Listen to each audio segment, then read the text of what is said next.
If your PC is not booting up properly and need to fix boot issues, then this video is for you. Here I will show you some effective methods to fix your laptop or desktop not booting up problem. So without further ado, let's jump to the first method.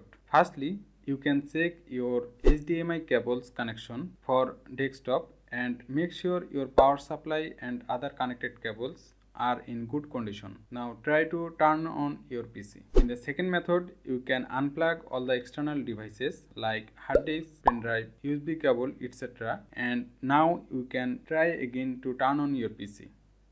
In method number 3, you can press and hold power button for 10 to 15 seconds and then try to turn on your PC. In the fourth method, you can press Ctrl, Alt and Delete key together.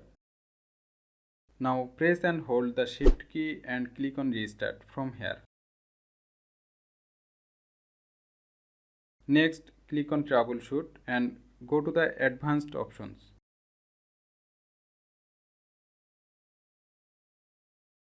From here, you can uninstall the recent updates.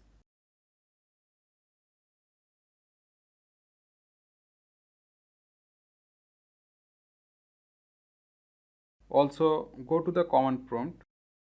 Here type sfc /scan now and press enter key. Again type exit and press enter key.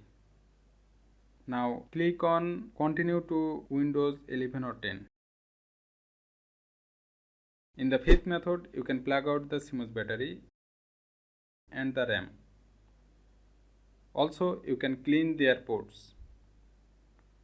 Now plug in again the battery and RAM, then try to turn on your PC.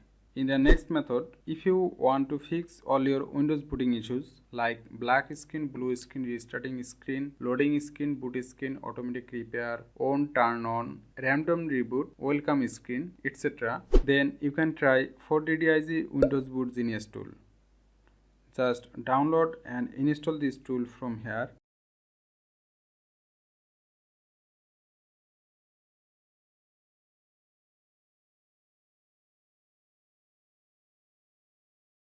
And follow the screen instructions to solve your Windows restarting or booting issues. Hope you enjoy this video. If you get help, please like this video and hit the subscribe button for more updates.